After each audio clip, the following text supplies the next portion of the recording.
their mission statement because they are really good advocates of bringing culture together. And when Tony Simmons was a librarian, chief librarian years ago, they had an event at the high school about it, and they brought in Sweet Honey in the Rock. So they're really great about bringing the talent that we love. All right. Somebody's going to introduce our wonderful authors. Okay, and here's Lolita Allen Cooper. Lolita's going to introduce Reshonda. And Deborah, where's Deborah? There she is. Okay, come on in. And I love these things. Now, Lolita's with the driven. No, these are great too. And Deborah's a driven. And they have to support the Diamond Shop forever.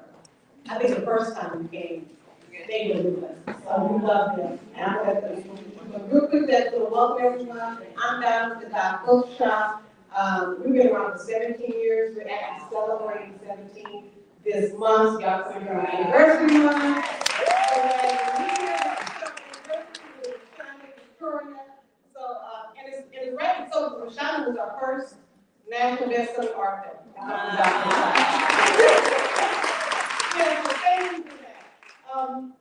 And so I'm going to let Rita go ahead and introduce, and just so you know, you can pre-order the book, you can get your books, we have limited books, and if you want to order books, you can order our books, okay? Hello, everyone. Once again, my name is Lolita Allen. I am the president of Eagles Read to the Club of Dallas, and I am excited and honored to introduce this national best-selling author and journalist. The Eagles have selected many of her novels as our book of the month. She is the recipient of the NAACP Indical Award for Outstanding Literature. She has received awards and honors for her journalism and poetry writing skills. She's been featured in USA Today, the Washington Post, Jet, People, Essence, and Every Magazine. Please help me welcome Reshonda Tate.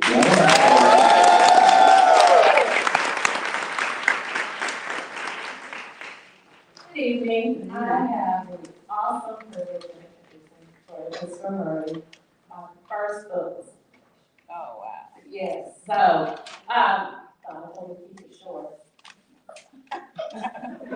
No, I'm going to keep it short, and I'm just going to touch a few things. She's a native New Yorker, graduated from Hampton University, right?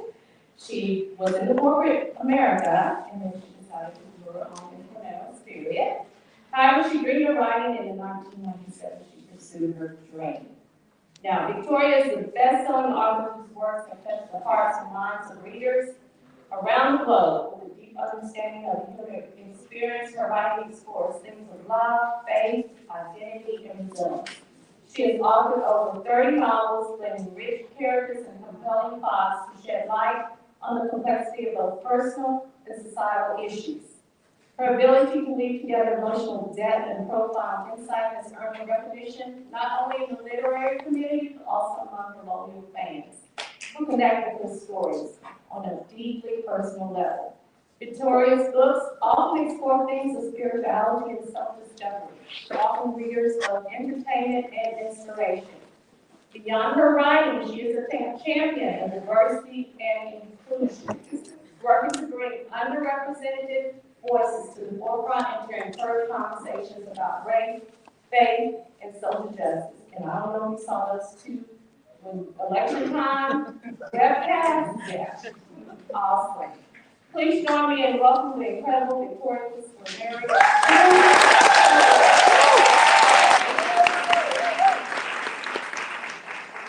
Okay, so do we have to stand? That's what we want to know first. Okay, great. You know, that was the first thing we were thinking we couldn't stand, we have to stand. So we are so excited because this is the kickoff for our Black Bookstore celebration. Over the next 2 weeks, we will be going to 8 different cities, just supporting the bookstores who have always supported us. And the reason I am so glad we started in here because I would not be the author I am today. You would not know me without Miss Emma Rogers. I had self-published my first novel, and I have no idea why I was in Little Rock, Arkansas, but I was there with somebody else. And I'm just walking through this bookstore in Little Rock, Arkansas, and I saw 4 copies of my novel, self-published, Temptation, on the shelf in Little Rock, Arkansas.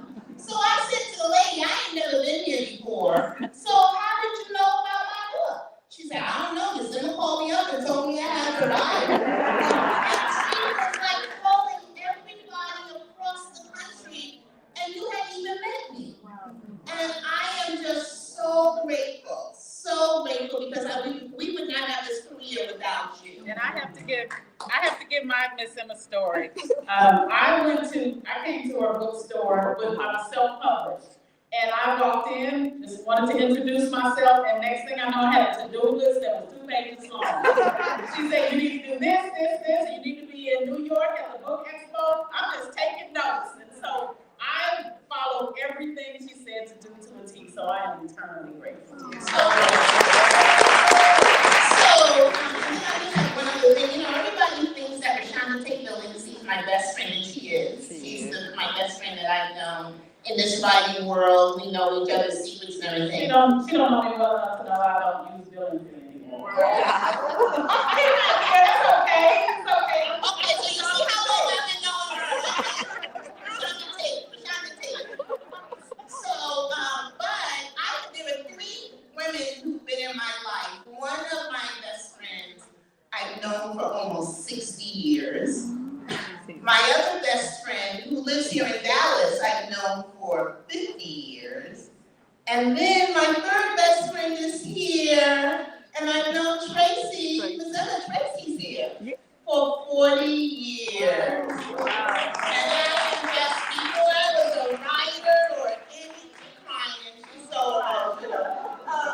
But I know these women, those 3 women mean everything to me. Because they're just long-term people. They didn't know me. They knew me before I have a book. They're like, oh, you got a book? Okay, good. Then you go buy my sneakers. Yeah. So I love that. They just love me for me. Have nothing to do with that. So thank you for being here, Tracy. Love you, girl. Okay, so what Reshonda and I are going to do is just tell you a little bit about our books. And our favorite part is opening this up for question and answers. So we can talk about what you want to speak about. So I'm going to get started just telling you, most of the time people always want to know, how did you get started as a writer? That's always a very curious question people want to know. Well, I always tell people I came out of my mother's womb knowing I was going to be a writer. I really did. I was born to be a writer, and I wrote my very first masterpiece when I was 7 years old. And so people chuckle because they're like, you're 7, you can't write a masterpiece, but you can if you plagiarize. I wrote something called Betty and the Witch, and it was about a little girl that wore a red uniform with a hood to school. She had 3 bears who were her brothers, and 3 pigs were her sisters. And their best friends were 7 little people who lived next door. And there was a good witch and a bad witch, and I really can't remember their roles, but I just threw everything I knew in there. My parents were very proud of me because it was 20 pages long, and I was very proud of myself. They gave it to my 2nd grade teacher, and she had the entire 2nd grade perform it as a play. Oh! So they laughed no more at that 2nd-year-old time. A couple of things I remember about that. I remember the first thing she told me was that I could have any role I wanted because I was the writer. Can you imagine telling a 7-year-old that? And how powerful I felt and what I knew then what words could do for you.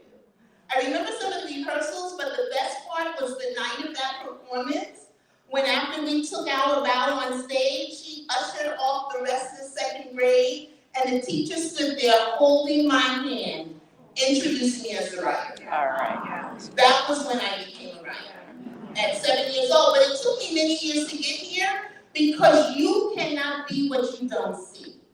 And as I was growing up, I never saw anybody that looked like me in a book. I never met any Black writers. And it took me quite a different, long route to get here, but I got here. And in 1997, I wrote my first book. I don't plagiarize anymore. I understand to come up with my own ideas. But for 25 years, I was writing contemporary novels. Some people call them Christian fiction. Some people call them women's fiction. Stand Your Ground was a social commentary novel. But for the last 5 years, I have been writing historical fiction. And that is what the story of Harlem Rhapsody is all about. Harlem Rhapsody is the story of Jessie Redmond Fawcett. And if you say the words Harlem Renaissance, she should be the only face that comes to anyone's mind. Because how many people in here have read Harlem Rhapsody? Have you read it yet? Okay, quite a few. So then you know that there would be no Harlem Renaissance without her. Because she discovered every single Harlem Renaissance writer that you know. She discovered County Cullen when he was 16, Langston Hughes when he was 17, Nella Larson in her early 20s. Every single Harlem Renaissance writer that you know, not only did she discover them, but she mentored them, edited them, and she published them before anybody else in the country. And not only that, at the same time, she was the most prolific writer of the Harlem Renaissance. Nobody in the Harlem Renaissance wrote as many books as she did. And so people say, well, why didn't we know about her? That doesn't make any sense. How can we know about Langston Hughes, and we know about him as a legend, but we don't know the woman who turns him into a legend? And that's the challenge with history. Because if a story is never told, then that history can be erased. And so that was what was happening with her. She was a woman, she was a Black woman. And then she had this situationship with W.E.B. Du Bois. We'll just kind of call it that. It wasn't a side chick thing, because that thing lasted for a long time. And side chicks don't last as long as most marriages. So, and I think some of that had to do with her reason for being erased. But what I'm hoping now is what will happen to Jessie Redmond Fawcett is what happened to Zora Neale Hurston in the 70s. Nobody can imagine that none of us knew Zora's name. But nobody knew Zora's name in the 60s. It wasn't until Alice Walker, who was the author of The Color Purple, went out and sought Zora and brought her works to life. And I'm hoping the same thing will happen with Jessie Redmond Fawcett, because this is a moment in time when these kinds of books that Reshonda and I write are most important. It's almost like I was born for a time such as this to write these things now, because there is an attack on my history. Right. And people are talking about trying to bury my history, so that means that I've got to excavate it. And every single time that they try to ban one book, I'm going to write 2 books. And that's just what we need to do. What I've been able to do with this writing now is this has become my activism. Just like in Harlem Rhapsody, when W.E.B. Du Bois talked about using art as propaganda and pushing our history forward, that's what we're doing now. My art is my activism, my writing is my resistance. And what it has to be for you is reading, is your resistance. Because there's a reason they want these books banned. They don't want anyone to read them. They don't want anyone to share them.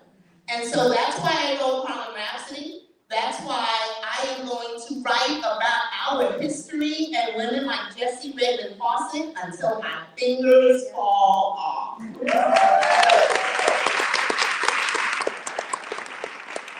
All right, so my journey in the beginning was similar to Victoria's. I've known I wanted to be a writer since I was a little girl. I grew up, I loved making up stories. My mother called it lying. Just this active imagination.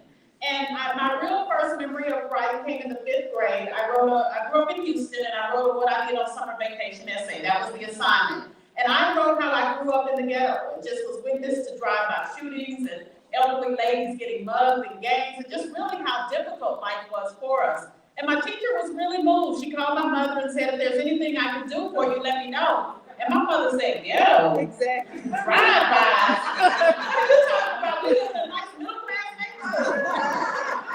And my teacher said, well, why did you write that? I said, I don't know, I went to summer camp and this just sounded so much better. And it was at that point that my mother explained the difference between fact and fiction. She was very upset because she said, I'm trying to give you a better life and you up there lying to those white folks. But really, I wanted to create a story that was so much more interesting than my boring, nice middle class story.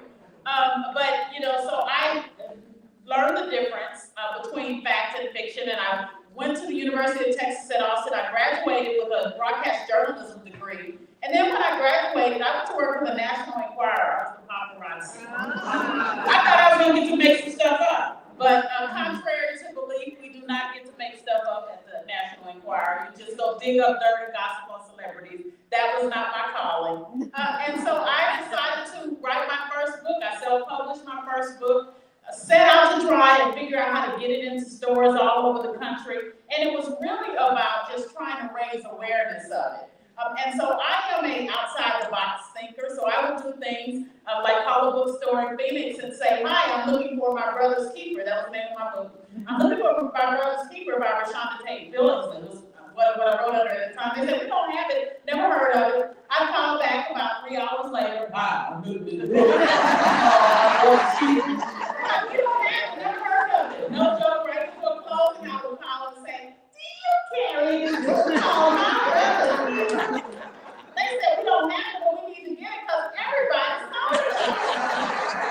And I did that in store after store, day after day. And it really created a buzz. All I knew was I needed to get it in the hands of people to read it. And that's kind of how I got on the map. I got a book deal that way. I got picked up and signed with Simon & Schuster and wrote 53 books, mainstream fiction, and got tired of writing mainstream fiction. And I decided I'm going to retire. But I don't know what I was going to do when I was retired because I was an author and I didn't have a 401k. So Victoria said, you're a journalist. You know, I love this historical fiction. Why don't you move into that lane? And I said, that's too much like work because I was a journalist. So I felt like historical fiction was too much like work until I got into it. And it was finding someone that really moved me. And that someone is Tate McDaniel. And Tate McDaniel really moved me because when I first heard of Tate McDaniel, I did not like Tate McDaniel. My grandmother was a big fan of Gone with the Wind. I grew up hating the movie. I hated Gone with the Wind, but she would make me sit there and watch it. And she said, well, why do you not like this movie? And I said, because that woman, the Mandy, she playing this maid, she talking crazy. And my grandmother said, she's playing a maid, but I am a maid. And I had never thought of it like that. And she said, I've given all my kids and you and your sister a great life by being a domestic. And then she said, it was 1939. What did you expect her to play? Scarlett O'Hara? And it was at that point that I realized I needed to take off my 21st century lens. And so I went back to exploring Tate McDaniel and was dumbfounded by all the things I found out that we did not know. And I'm like, how did we not know these things? All everybody knows about Tate McDaniel is that she was married. And I quickly discovered with my research that she was so much more than married. I realized we can live wherever we want, Black and brown people, because of the efforts of Tate McDaniel. Because she fought restrictive covenants.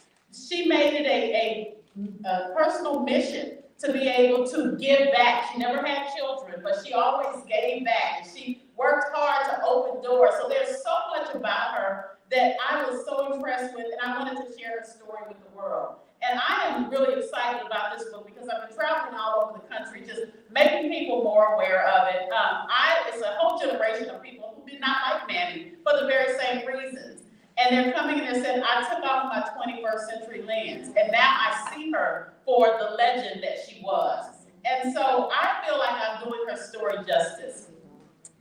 We went to Los Angeles to do a bunch of research, and I stood outside her home for so long. Victoria was like, they will call cops on us. But Hattie was speaking to me there, And there are some parts of her story that I wanted to leave out because Hattie was married 4 times.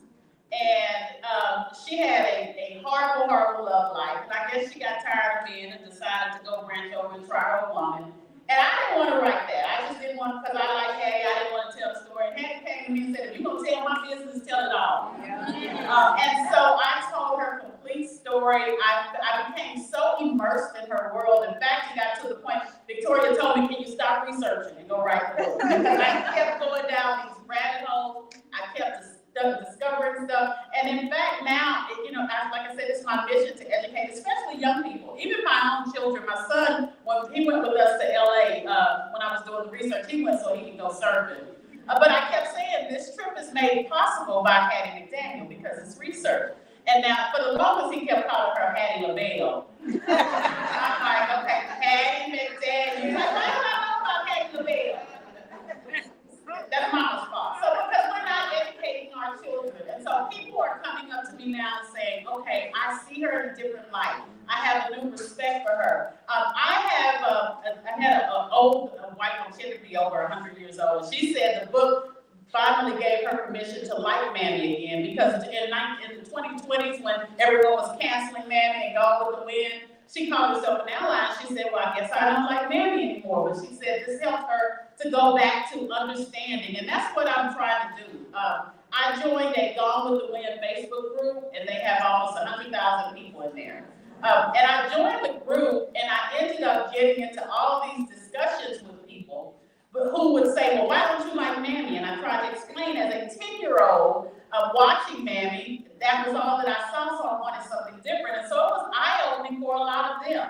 And so that has been my mission with her story. I have just enjoyed this so much that this is the lane I'm in. The people will ask us all the time, what's the next Rachel and Jasmine story? Rachel and Jasmine are dead. But that is my story with the Queen of Sugar Hill. And the Queen of Sugar Hill is also going to be a movie. We did just get I don't know if they're going to play Mammy, but I'm going to give you a big role. Yeah, like all the big roles you have the other ones.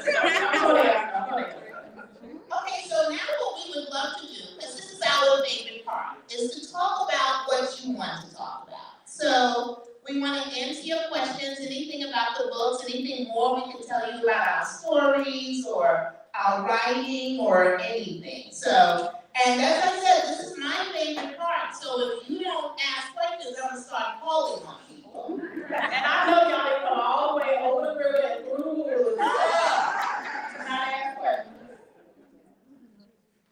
Questions? Okay. Yes. I'm a cheerleader. All right. So my question, I'm Destiny Dupree, and my question is, tell us a little bit more about the research behind it. I love going through the author's note at the back of the stories to see and hear, okay, this is not really real. Yeah. This is what happened, but this just sounds better. So tell us about that experience for you guys. Yeah, so the research was really good for Harlem. Actually, this is my third historical fiction because I wrote The Personal Librarian and The First Ladies. But Harlem actually was my first solo one. And what was so great about this book was the first thing I did was move to Harlem for 5 weeks. It was 3 weeks the first time, and then I went back. I'm from New York, but I never lived in Harlem. And I've been all over the world, and Harlem is so different. The streets pulse. They have their own stories. And so many of the buildings were still there. So the church where she met County Cullen was still there. The apartment where she lived, still there. The YMCA where Langston Hughes lived, still there. And most importantly, the 135th Street Library, which is down in Schaumburg, is still there. One of the greatest blessings of my life was I did a signing. My launch was at the Kennedy Center in DC, and then next night I did a signing in December. So that was amazing. And so then after that, I read every single issue of the Crisis magazines from October 1919 until the summer of 1925. Wow. And I did it, somebody was telling me about the language in the book. I did it because I wanted it to sound like 1924 and not 2024. And so I think I did accomplish that because people said, what kind of word was that? And then I accomplished that because my sisters kept saying to me, can you stop being flabbergasted all the time? You know, so I did that, but it also gave me a chance to know what was important to those people during those years. And then besides that, I read every biography of W.E.B. Du Bois. There was not very much about Jessie Redmond Fawcett, except for when she was next to him. So I read all of that, and then, finally, I read their personal letters. And there was a personal letter. We were in California, researching Millie for Hattie, but at the library, I said, let me see if I can find some stuff out about W.E.B. Du Bois. And Reshonda's trying to do her research for Hattie, and I'm reading her W.E.B.'s letters to these women that were not his wife. Girl, that was when I told my daughter, look, when it's my time, you better burn everything. I told you to not need nothing. And when he keeps telling me, well, you know there's two problems with that. Because I told her she won't get any money unless everything's fine. And she told me that, first of all, I won't be here to know. And I said, well, you don't know how this works, so you better work it out. And she told me it's in the iCloud. But when we read those letters, I said, all of y'all need to destroy your letters. Like really, because you don't want 100 years from now somebody sitting in the library talking about your life. So that was the research for me. Yeah, for Hattie had this thing of writing everything. One of the things people say a lot is that they felt like I got in her head. And that was because she wrote everything down. She would write a letter to the editor in a minute. And they weren't often good. Sometimes it got her in trouble. And so I read all of her letters to the editors. I read some of her personal emails. And that's how I was able to really get into her head. So that's where the research came from. The changing of the facts. So everything in the book, the foundation is facts. The fiction comes in filling in the blanks. But there are some areas where we took creative liberties. For me, for example, as I said, Hattie had 4 husbands. She had a whole lot more young lovers. Hattie was a cougar before we knew what a cougar was. And so there was a point where I'm trying to track and do all my research and keep track of her young lovers. And I felt like I needed flashcards and a chart. I had them all spread out. I was like, this is ridiculous. Like, they don't need a flow chart to keep up with all the lovers. So I combined all her young lovers into one man in the book. For that reason, just because I didn't want the readers losing, because Hattie loved her body, she loved love, and when she got tired of one little young man, she moved him on and got her another one. And so I was able, those are the types of things that I made those little changes. She also had a great friendship with Clark Gable. Clark Gable was an ally before we knew what an ally was. And so, was he black? That is a question that I went thorough in my research. Because there is a rumor, we've never heard, that Clark Gable is black. I could not validate that anywhere, and since I didn't want to be on the banned book list, I didn't want to put that as a fact in the book. Even though it's fiction, I knew some folks would have a straight ban if I said Clark was black and I approved. I don't believe that he was black. I believe that he was just a great ally. So people kept saying he must be black because he's such a good ally. I have a question. We have a microphone. Oh, okay. I have a loud voice. Both of you have Walter White in your novels, right. And I love that. But so Walter White was the president of the NAACP, right? Yes. And both authors here had him as a prominent figure, a gatekeeper of Black identity in many ways, and he hated Hattie, but he seemed to be friends with W.E.B. Du Bois. But I bring him up because there was an elitism there, I felt, in both cases of protecting or elevating the Black image of what Black people were, could do, could be, but in reality, they were, like you said, maids, and they were subservient in many ways. Tell me about how, I always wondered in the book, how did your everyday Black person relate to the movement that was going on at the time? Because it looked like one thing, but I know because I'm from Harlem. And my great-grandmother came from the West Indies to Harlem, and she was a domestic. And my other great-grandmother came from the South, and guess what she was? A domestic. So they had a very different story than what's presented about the Black image that was acceptable to be presented. Yeah, you know, one of the things that Hattie's biggest feedback, her biggest regret was that she couldn't be accepted as more than a domestic. She thought the role of Mammy was going to change that for her, that it would change, winning the Academy Award was going to change the course of her acting career. It did not.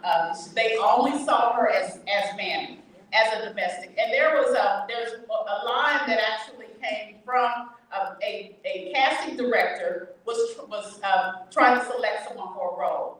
And he told them, if you see one bad Black woman, you've seen them all. Just pick one. And it was a line of 200 heavy-set, dark-skinned women trying to get a role in Hollywood. Because that was the only thing that Hollywood would let them do. And Walter White's issue was, we don't want you to play domestics. We don't want you to do this role. And Hattie said, neither do I. I'd love to play Wonder Woman. Where do I go sign? And so that was the dilemma that so many actors like Hattie faced, is that they were typecast, and that is all that they were allowed to do. And you know, there's a scene in my book that is I got really angry as I was writing it, and that is when Walter White, it is the 1942 NAACP convention.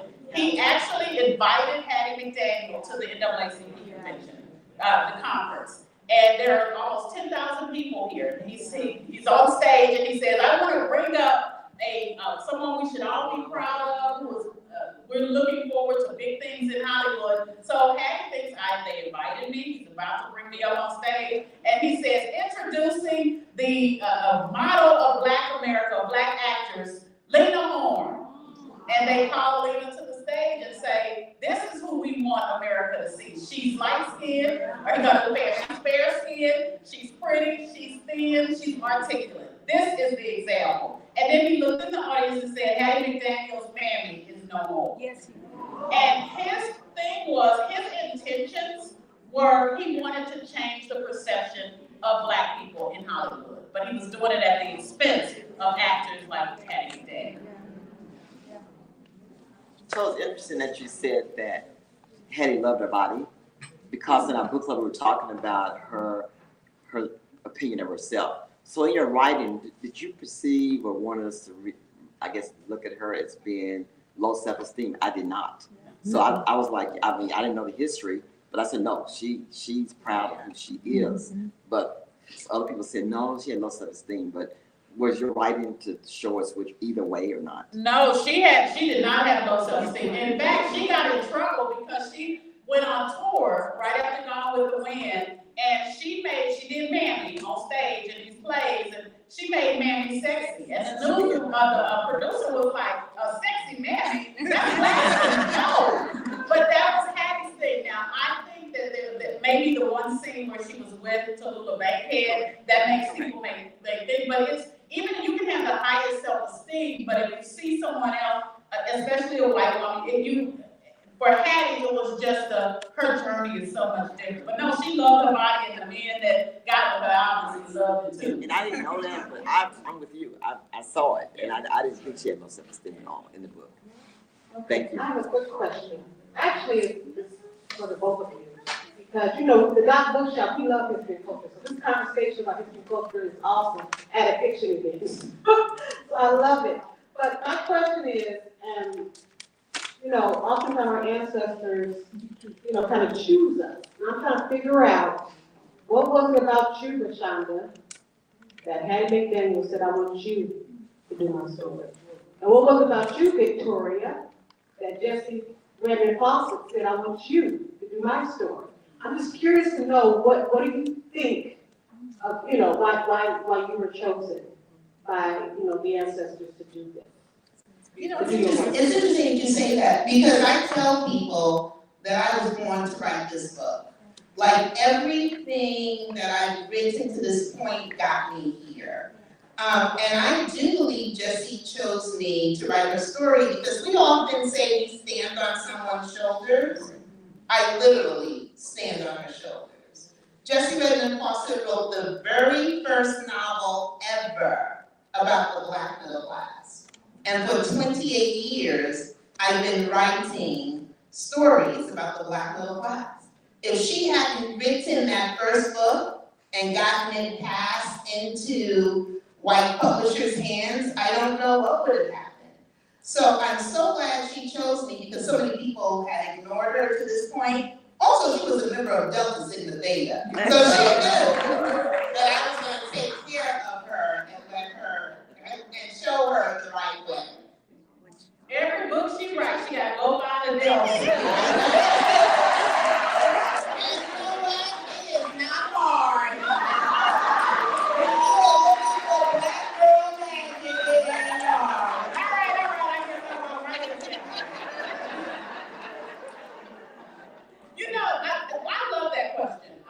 Because I absolutely feel like Tate chose me for this story.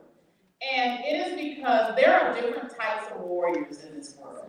Hattie McDaniel was a quiet warrior who made change by feeling like she had a seat at the table. So you have your burn the house down, power to the people, but Victoria Christopher Murray's of the world who's gonna burn everything up. And then you have the Reshonda Tates of the world who are gonna try and figure out another way to make change. And I think there's room at the table for all of us. I related to Hattie because that was my grandmother. My grandmother, when all the protesting was going on and my mother was in college, my grandmother was like, you get your butt in that dorm and you watch the protest from the dorm, from your room. Now, her people were like, you're gonna be at the front of the line or the second in the line. And I just think there's room for everyone. Hattie brought change to the movie, she brought change to the industry by having a seat at the table. When I first wrote the first scene of her being invited to the Academy Awards, you know, she was the first Black person not only to win, but to attend the Academy Awards. And so as I'm doing my research, I'm mad because she's at the very back of the room. She's in the back by the kitchen. And so I'm mad as I'm writing. And Hattie said to me, don't be mad, I'm in the room. This is the first time anyone other than a janitor or a waiter has been in the room that is Black. And I'm in the room about to be honored. And so that kind of, again, shifted my perspective. And so it kind of gave validation to the quiet warriors among us. And that's why I feel like I was destined to tell her story. Because if I had told that story, she would have been a warrior walking up to the front room saying, I'm sitting right here.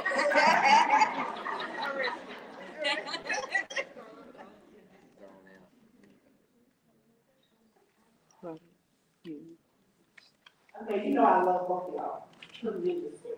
Yes. Good to see you. Good to see you too. What I want to know is, you've given us Jessie and you've given us Hattie. And who can we expect to see from both of you next? Okay, so I am working on the edits of my third collaboration with Marie. And so we had a long call today. It's gonna take us like 6-7 weeks to get these edits done. And I can't say too much about the next book, except it's about a Black woman, a white woman, and the mom. And once again, it's a story of a woman who, you're gonna read it and say, how come I didn't know this? And that's what I'm talking about. There are all of these stories already just sitting there waiting for us, and I'm gonna find every single one of them. So that will be out not this summer, next summer. And my next book comes out in January 27, 2026. It's called With Love from Harlem. And it is about Hazel Scott. And a lot of people may not know who Hazel Scott is, but at one time Hazel Scott was the biggest jazz singer in the country. Bigger than Billie Holiday, Sarah Vaughan. She was married to Adam Clayton Powell Jr. But she was very outspoken, a civil rights advocate, and because of that, she was all but erased from history. So her story is just super inspiring to me, and it was so much so that she was moved out of America because she basically run out of America. And so I'm telling her story, her friendship with Billie Holiday. It is called With Love from Harlem, and it comes out January 27th. It is already done. We're in production on it. So super, super excited about that.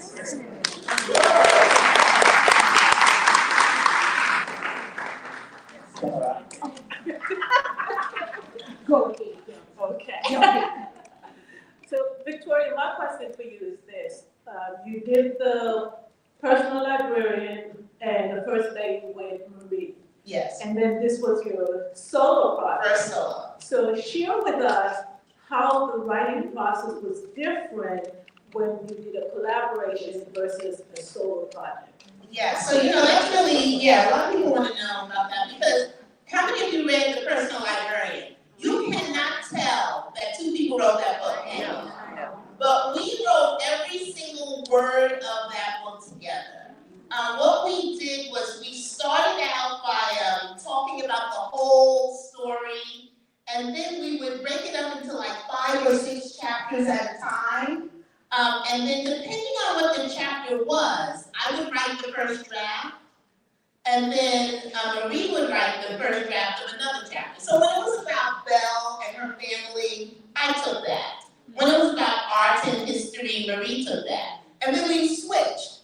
We switched the chapters and we would put our own strengths in it. So for example, that was my first historical fiction. I had been writing contemporary fiction all this time. And so I had a challenge with the language with my first book. Because there were times when I just wanted J.P. Morgan to say, I wanted Belle to say to J.P. Morgan, what's up, dude? And that didn't work in early 20th century language. But Marie would come in with her magic brush and fix that. Or Marie is an attorney by trade. And so she tends to write just the facts, ma'am, just the facts. So remember the first scene when the first time that Belle and Bernard are intimate. I don't know why we gave that to Marie first to write, because I had just finished a book called Lust that ended up on Lifetime TV, so I could have easily written it. And Marie wrote that scene, and I'm not even kidding, it said something like, they kissed at the hotel door, went inside, kissed again, and then it was morning. I was like, girl, can't do that. My people gonna be mad. And so we just put our own strengths to it, and so we would do it back and forth, all the chapters that way, and then we edited the book on Zoom, every single word together. And so on my own, I just write it and I have to answer to anyone. Thank you. Was that the same process for, The First Ladies, yes, same process. And it's really interesting because in the First Ladies, there were more racial issues. And Marie and I got to see the difference between a Black woman and a white woman. Because there's so many times, even when Marie edited some parts of Harlem Rhapsody for me, she would say, and somebody else said this today, she wanted Jesse sometimes to just stand up and yell and scream. Black women can't do that. Today. You couldn't do that 100 years ago. Black women can't do that today, and that's something she doesn't understand. She's trying to get to understand it. But it's a wonderful journey, writing with someone who's from a different race. Wonderful journey. thank you. Thank y'all for being here. Oh, I'm so excited. Okay, so, first of all, thank you for saying that, what you said about Hattie McDaniel, because we did talk about that at book club. Like, her self-esteem was great because she got on it. Also, I want to say, I really didn't know much about poets. And now it's like it's opened my eyes to the poets of today. Yeah. And so thank you. So I'm wondering, how do you see poetry, especially in the movement that we have going on now? Well, I can't get political. But what do you think about the poets? I'm thinking of just even Fred Joseph, but just people who are writing poetry now, looking at how poetry was so influential during the Harlem Renaissance. Can you speak about that? Well, you know what I think? I think all art can be activated. And so when you think even about the 60s, think about the poets, what were they called, the last poets? The last poets. You had the last poets, you had the singers who were all in the movement. So we've always used art as activism, and I think you're going to see a lot of it now. I think you're going to see a lot of writing. Like, I'm changing my writing. I can tell you there will not be another Jasmine book because now my art is too important. Before it could be entertainment only. And I think that's what happens to any creative person at a time such as this. You start using the gift that God gave you to move forward. It's your resistance. So I think you're gonna see a lot more of it. And this is what we have to do. When people are using their art as activism, you have to support that. Because the purpose of it is to get the word out, and what they want is for you not to receive that word. So if you now love poetry because of Langston Hughes and County Cullen and Dean Toomer, support these poets now. This will be the last question, okay? Oh, really? You gotta sign My the best friend.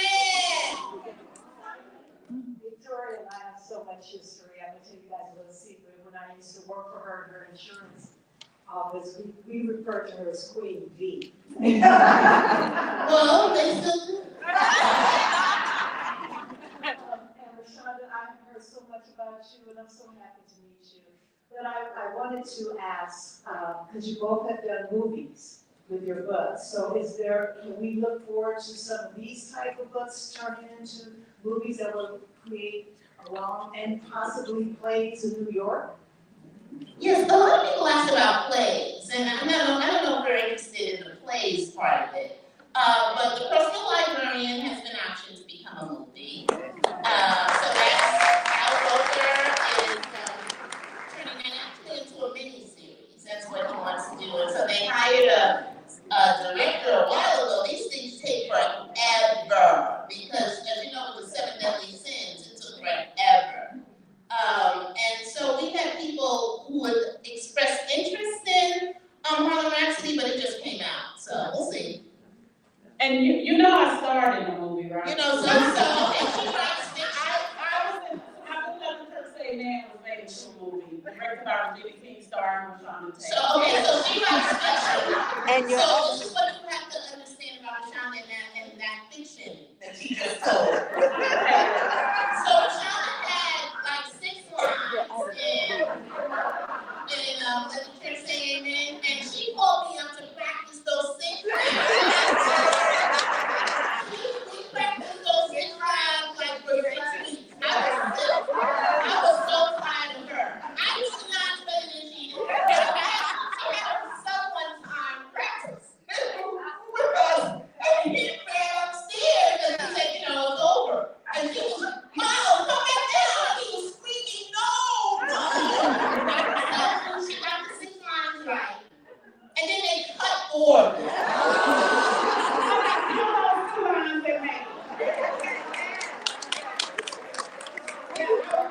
I will tell you though, I'm a newscaster by trade, and so when I finished the first take, Regina was like, cut!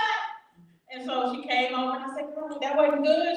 Well, that wasn't Angela Bassett. She said, that wasn't Angela's cousin. She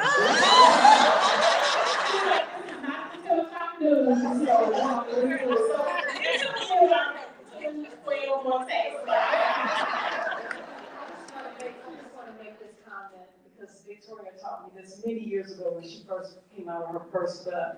And I said, girl, I done passed your book around 10 times. And she said, girl, that ain't helping me. She said, you help Black authors like mine. Yes. So encouraging all of us so that we can keep our Black authors, keep them when they're not homeless. Okay? Is that we encourage each other. Don't loan the book out. Buy the book for it. Yeah. Isn't that the best friend? And that's a wonderful way to transition. Yeah. Give them a hand.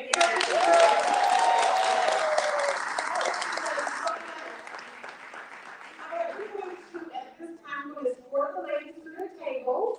So can we take a selfie with all y'all?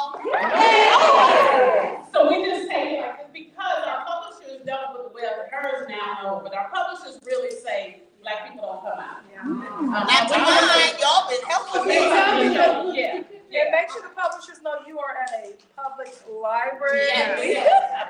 So we just want you to kind of stand up. Okay. Come on, everybody. You want them to stand up and sit down? We can sit down. Yeah, they should probably sit. Okay, fantastic. Come sit here, down here, down here. Sit here, sit here. If you have a book, hold your book up. If you have a book, if you hold your book up, if you have a book. Here, Luana. She would have picked the mic. And so we're gonna do like a selfie video. And so we're just gonna go that way. So just say hello or whatever you wanna say. So let us know when you're ready, Reshonda. No. All right, and we're ready. Perfect, thank you.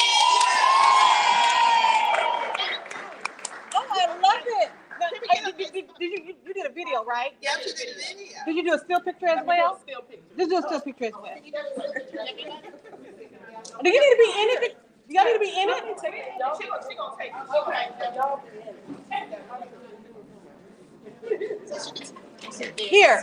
Here. No, y'all sit here. Yeah. And I'm gonna sit Okay, I'm over gonna here. move it across from left to right, and this is a pin, yes. How does that work? Yeah, I know how to. Do that, do a regular one. Okay, ready, here we go. So let me slow down, okay.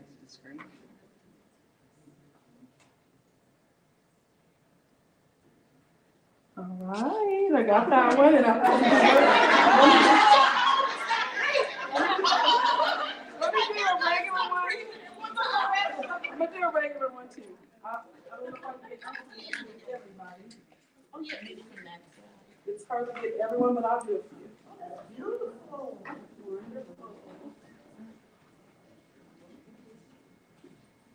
Now let me do one from this side. You ready?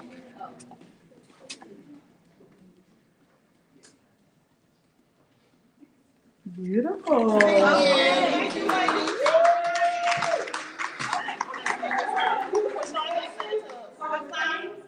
Yes, there was probably do that, but never did. Well, first, I want to thank you all again for coming out tonight to the Tate Library.